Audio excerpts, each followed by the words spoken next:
Hello and welcome, Exiles, to my take on Tornado, a Rage Caster Shaman. All in all, this build takes what is a fairly weak skill Tornado and elevates it to the place of actually doing some level of damage through creative use of mechanics, we'll say, and a little bit of throwing money at the problem. Now let's get into the bare bones and break down this character bit by bit. To start with, Tornado itself is a skill that has a base physical damage, and then if it absorbs a ground effect, it gets twice that damage as elemental of the matching ailment type, and this can be up to 3 types: chilled ground, shock ground, and ignited ground. Now, the fun part about this is if you can get all 3 ailments or all 3 ailment ground effects onto the Tornado, you're actually dealing 6 elemental damage for every 1 physical damage, and the skill has a physical tag. Very weird. So one thing I'd say right out the gate is don't get lured into thinking, oh, it's a physical tag skill, therefore I need to scale % physical damage. This will just not scale your damage very well because over 70-80% of the damage is actually elemental. So that's the first thing. Now let's talk about those ground effects. How do we get those without having bad quality of life? There are some mechanics like Empowered Ice Nova, which can leave behind chilled ground, but that requires some setup to generate some infusion. It's not necessarily a good play style. Shocking ground can be awkward in and of itself. A lot of people can force on boots that kill your movement speed. There's lots of things you can do to make those ground effects occur, but they require bad quality of life or destroying your movement speed. And I want to propose to you a different solution, which is through the use of a companion and through the use of a specter. First off, the Spectre Quill Crab, this little crab guy here, he generates chilled ground every time he hits an enemy, and that chill ground lasts for a duration. This is very good uptime on a boss, not good uptime while you're mapping, but for the most part, you only need that extra boost of single target when you're doing a boss, and it's very good uptime for that. We link him with a meat shield, elemental army, minion mastery, and then last, but most important, last gaffs. This is just so if he dies, he sticks around for 4 more seconds, putting down chilled ground. And you can find this guy very consistently at this island right here. I'm going to pronounce it wrong, Wakapanu. You go here and you'll see these dudes are everywhere shooting their little icicle shots around. They'll be right at the start of this zone. You can get them in Act 4. They reserve about 38 to 40 spirit depending on what level they are and what reservation efficiency you have, but we'll go over in the Mobalytics page. I go over the reservations and how you get them. But anyways, you go to this place, you'll notice these guys are shooting their little spikes at me. They're putting chilled ground down, and you'll see the Tornado is absorbing chilled ground from then. Next up, we have the companion. Now, I have a boar here. This boar can be found in Act 3 Infested Barrens. I think it's Tobrick Shop, or I'm not sure the name of the shop, but it's this zone right here in Act 3, Infested Barrens. There's a little shop that has a boar, a rare boar, and a, we'll call it a, roly-poly. I don't know its exact name. There are 2 rares that always spawn, and there's a few zones like this in the campaign that have mobs like this that spawn. I spent multiple hours looking for a boar that had Trail of Lightning plus haste. You'll see it says here haste, aura, and Trail of Lightning. You only need Trail of Lightning. Haste is a bit of extra quality of life while you're mapping, while you're bossing, while you're doing stuff like that, but it's not mandatory. And in fact, I'd say if you're not 100% sure you're willing to do that grind, you know, I'd say it's not the end of the world. It's just a little bit of extra boosted speed, which you have maybe 100% uptime on bosses and then like 10% uptime while you're mapping. Because you can see, if you're looking at me running right now, you can see the haste aura pop on my character, and its uptime is not necessarily very good. So you find this zone with Sebastian Caraway. There's the rare roly-poly, there's the rare bear, and rare boar, and every time you respawn, it'll re-roll the mods. There's a few different places in the campaign you can do this. I chose to go for a boar because he's he's decently fast and he keeps up okay, but you're basically just respawning until you find one with Trail of Lightning. Trail of Lightning guarantees that whenever you place ground effect or a tornado on them, there's shocking ground there.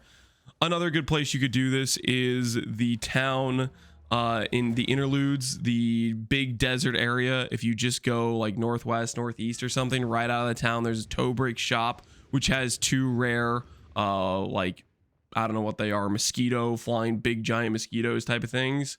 Those give a decent fast rate that can keep up with you okay. But the idea is we're getting shock ground from this dude, chilled ground from this dude, and our third ground effect is actually through our curse, which, you know, is very natural. We get to a boss, we want to do some damage, we curse the boss, I pressed the wrong button, and it leaves behind burning Incription, which gives us that burning ground right there. So that covers all three ground effects where they're not super awkward. It's basically you elemental curse whenever you're doing a boss, and these guys will naturally put the ground effects on the boss themselves, and you don't have to think about it. You don't have to add any extra buttons. So that's how we're solving our ground effects without doing something like sacrificing our boot slot for boots that have 10% movement speed, or sacrificing a lot of bad quality of life and needing to generate a cold infusion to then pick up the cold infusion to then do Ice Nova to get chilled ground. We're taking out all that bad quality of life that I've seen a few different places, and I just don't really think that'd be very fun playstyle. Next up, we are doing something called Rage Casting, where we're investing into the Shaman nodes, Druidic Champion,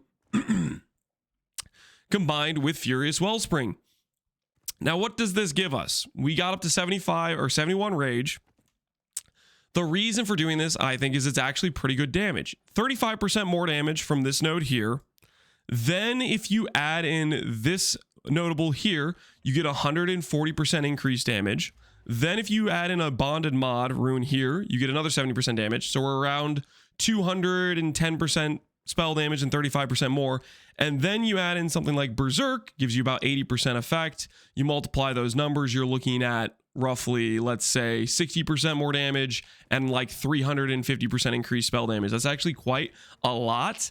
And it's very, I would say, mild investment on the tree. We have this one wheel here, and we have this rage, max rage cluster here. We also get, with this notable, we're getting roughly around, I think, 130, 120% increased armor from Vengeful Fury. So there's some other nice sideline benefits. Along with that, we have the ability to use a damage link, or like Hateforge 2, which gives 35% more damage, which for the most part, if you look at Tornado's possible support gems, after your third link, Zenith, they start to become not very good options for DPS, and Rage 4-2 is actually a decent damage link as well, and that can be used if we have this rage generation through the Shaman. Of course, if you're going to do this, you have to have percent mana regen investment to make the rage sustain feel good. So obviously we have mana regen here, mana regen here. We got it on our weapon, we got it on our shield. Wherever we can kind of fit some mana regen in, we tried to stick it in there. Now you may be wondering, Lance, how are you not instantly dying? You have Berserk. Berserk says you lose 0.1% life per rage while you aren't losing rage, and you're never losing rage because you're Shaman. Well, let me introduce you to a little bit of math. When it comes to, let's say this is, you know, negative 7% life loss per second. When you have a 1 HP, what is 7% of 1 HP? It's like 0.07, right? The fun thing about this is that is easily sustainable. All you need is one random life roll, like for example, this Cryptic Crown, which gives 20 life regen per second. It only would need to be one flat regen per second, literally the lowest tier of flat life regen. You just need one suffix with life regen anywhere on your gear, and you will sustain Berserk. The fun thing is you could also include something like a Guadalides Thesis if you wanted to get some extra sprint speed. I thought about doing this, but then I just didn't get around to it. This would have been like 40% sprint speed if I socketed it into these boots, and that would be sustained on a CI character. Just to prove the fact that this does work, I want to showcase, because a lot of people don't believe me when I tell them that the game fractionally keeps track of how much life you're losing. If we have 70 max rage, which I'll lose 4 max rage when I take this helmet off, we will be losing around 7% life per second when I take this helmet off, which means we're going to die in roughly around 15 seconds. So I'm going to take this helmet off and count and see how long it takes me to die.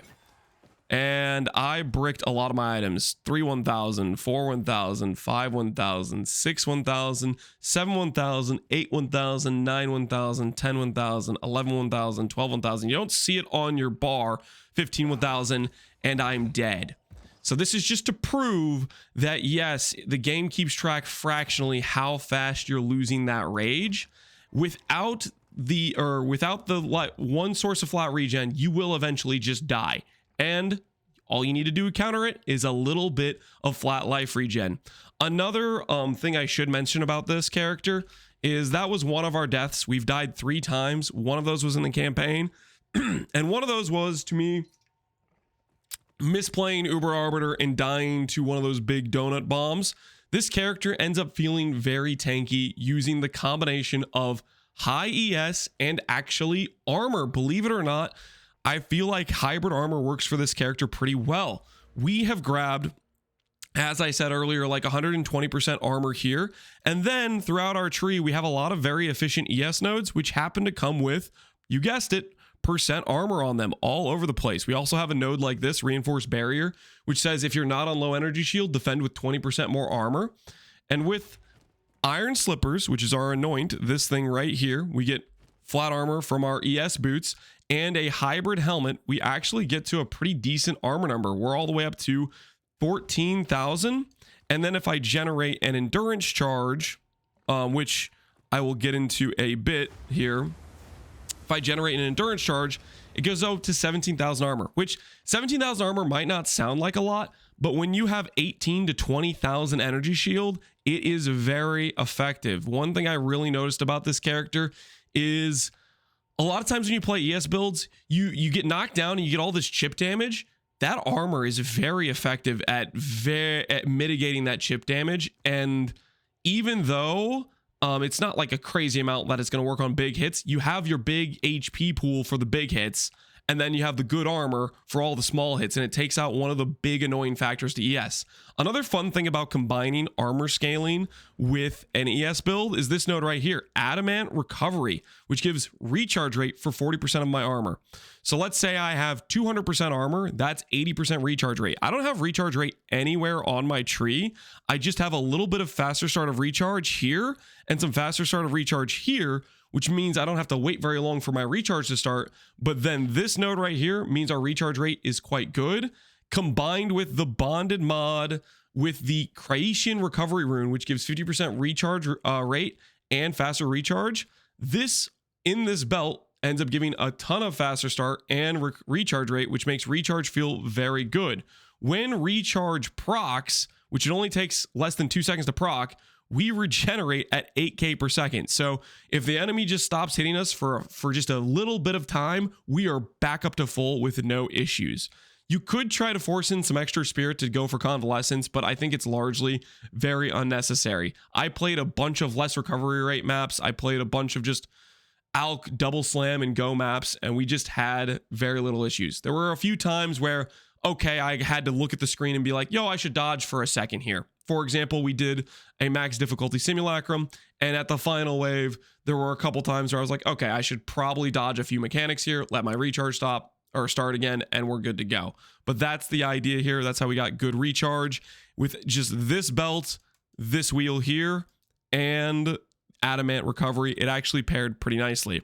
Now, I showcased the fact we generate charges in this character, and I'm going to talk about how we're doing that. It's through Hateforge.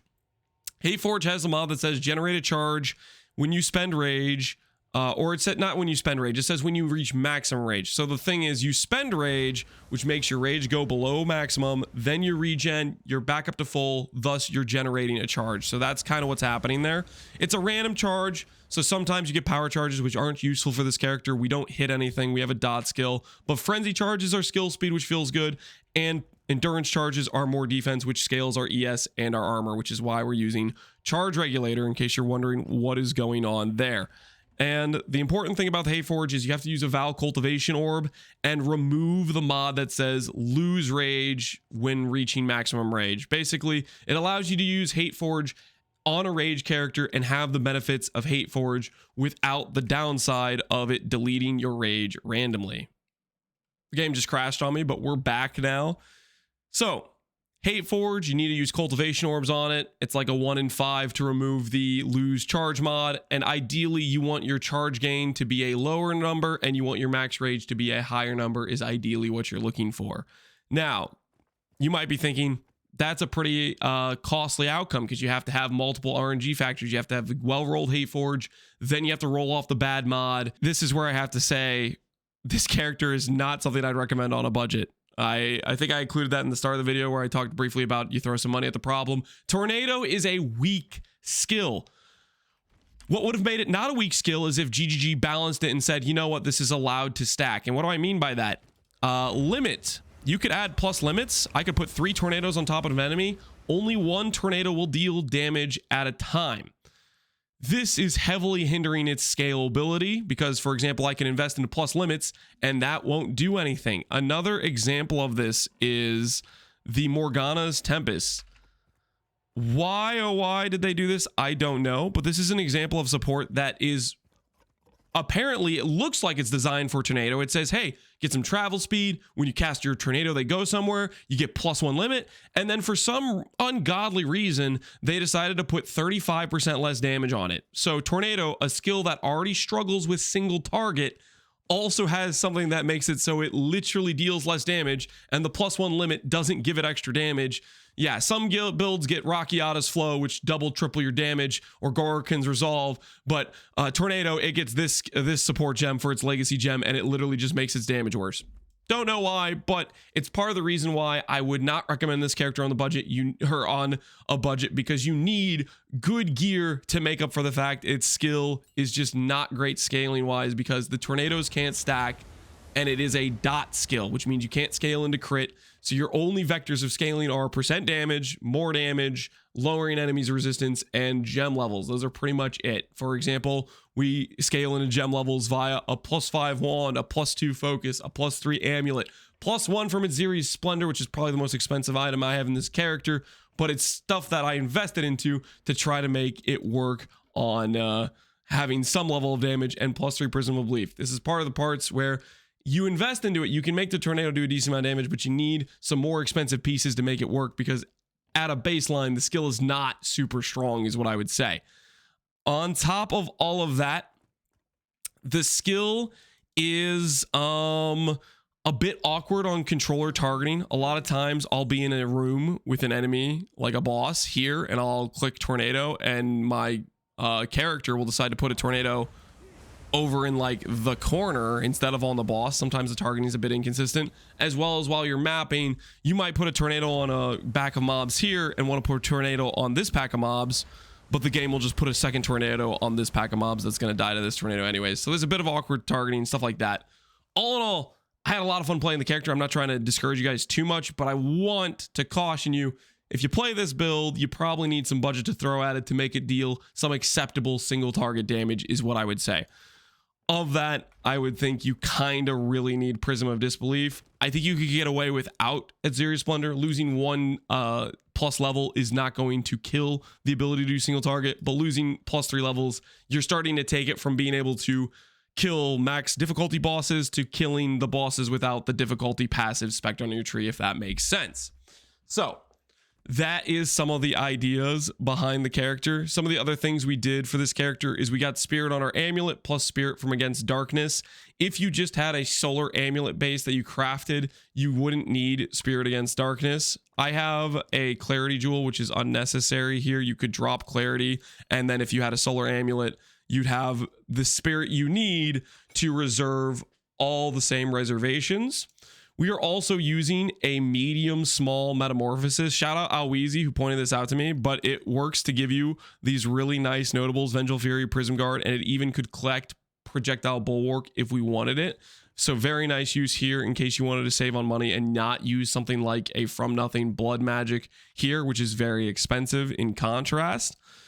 On top of all of that, we are getting a lot of extra ES through Heroic Tragedy. This jewel you'll see is giving us about 4,000 ES. That's because of this node right here. Black Scythe Training. It doesn't matter what the number is. It just needs to say Vorana. That's what dictates what the keystone is. And it means every extra bit of strength you have, like for example, whatever doesn't isn't necessary for an attribute requirement, just throw it into strength. That's all it is there for. It's just for a nice little boost of ES scaling. Very strong, even though my character doesn't have particularly high strength. I have 400 strength or 380 strength. This is still giving 190% increased ES, so it's a very strong jewel, even if your character doesn't have a lot of like really good attribute gear, for example. And then for our Heart of Vaal, we're just getting some mana cost efficiency. I would advise using mana cost efficiency on this, plus a little bit of mana cost efficiency through efficiency 2 on your Curse and your Tornado and wherever you can kind of fit it on to save yourself on some mana cost to try to stay above that 90% threshold. So yeah, that's going over a lot of the basics of the character. I had fun playing it. I don't think Tornado is a specifically strong skill, so play it on your own leisure. It's very good for bossing, very chill to just put down some tornadoes and kind of just walk around and chill, do the occasional Ellie weakness, frost bomb, and just, you know, tornado, have a good time. In fact, I could probably even put some of those things on Spellslinger just to make it like an instant proc or whatever, but you get the idea. And then follow it up with the fact that it has really good recharge, really high ES. You get to make a lot of mistakes and get away with it. So yeah, that's the character. We went with the defense from reactive growth, the damage scaling from rage scaling, and wisdom of the Magi for, of course, the nice bonded modifiers, which are quite strong. Yes, that's the character. Hopefully you guys like it. I did a pretty extensive write-up on the build on Mobalytics, which I'll link below, which goes over the basic overview of the mechanics of the character, offense scaling, defense scaling, tornado mechanics, unique jewels, spirit reservations, some of the weird mechanics like the lose life and chaos inoculation, uniques we have in the build, and the leveling setup we did. That's pretty much it. All the leveling trees are here along with the gear I had at each point. Hopefully you guys like the build. I had a lot of fun with this one. Hopefully you guys enjoyed a little bit of a write-up. I know this is not particularly OP for the price, but it's just one of those things where sometimes you just want to play not necessarily the same skill everybody else is playing. GGG doesn't always balance the game perfectly, and certain skills are just way stronger than others, but that doesn't mean you can't take a underappreciated skill and make it do some endgame content. So next up, we're going to be trying to do a reverse chill Stormweaver with the elemental storm skill built in the Stormweaver, which is another skill that I don't think I see anybody use really ever for the most part, and I want to see if I can make that do some damage, and we'll see how that goes. As always, thanks for watching, Exiles. Take care and peace out. Have a good one.